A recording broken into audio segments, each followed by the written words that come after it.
Well, welcome to this edition of the Pastor's Voice. I'm Larry Booth, coming to you from our Father's house in Satellite Beach, Florida.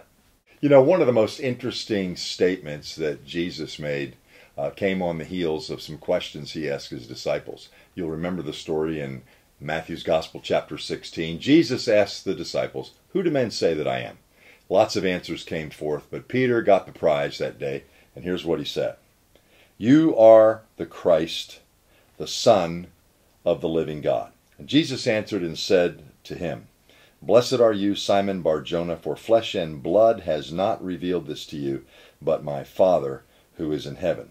And I also say to you that you are Peter, and on this rock I will build my church, and the gates of hell will not prevail against it. And I will give you the keys of the kingdom of heaven, and whatever you bind on earth will be bound in heaven, and whatever you loose on earth will be loosed in heaven."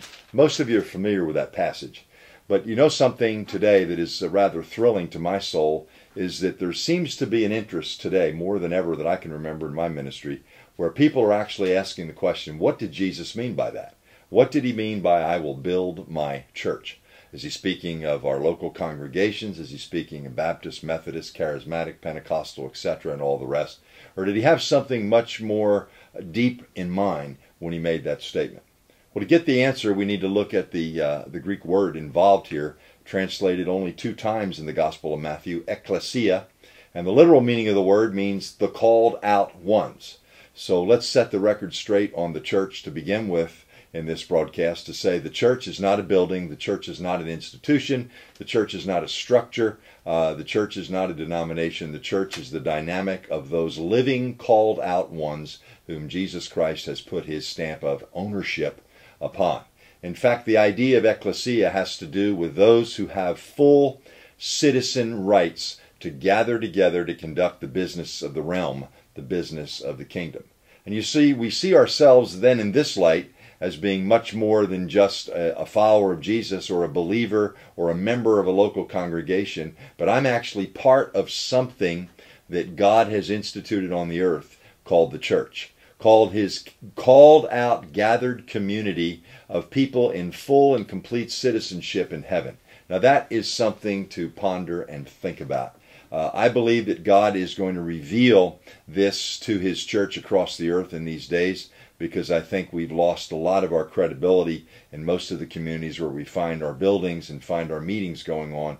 And I think God is about to restore the order, that the people who know Jesus Christ are people who influence, people with governmental authority and governmental influence in their hearts and in their testimony, because we bear the marks and we bear the testimony of Jesus Christ here on planet Earth. I want to thank you for tuning into this edition of the Pastor's Voice. It is my heart's desire to share little things here and there for my own journey with the Lord, with you, and using these videos for that purpose. Our Father's house has become a very interesting place to gather as we continue to find out what it means for Jesus Christ to run his church. I want to remind all of you that will be in the area here in Central South Florida in the early part of March. Our dear friend Mark Labuschagne from South Africa will be here on March 4th on a Sunday morning, and we'll be having some prophetic ministry sessions with him on Monday evening and Tuesday evening of that week, March 5 and March 6. You can check it out on the church website. We'll be posting that information this week,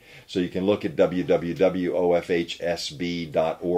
and get more information. Again, thanks for tuning in to this edition of the Pastor's Voice, and we trust that your walk with Jesus Christ is fruitful, flowing, satisfying, and filling your life with a great anticipation that the best is yet to come.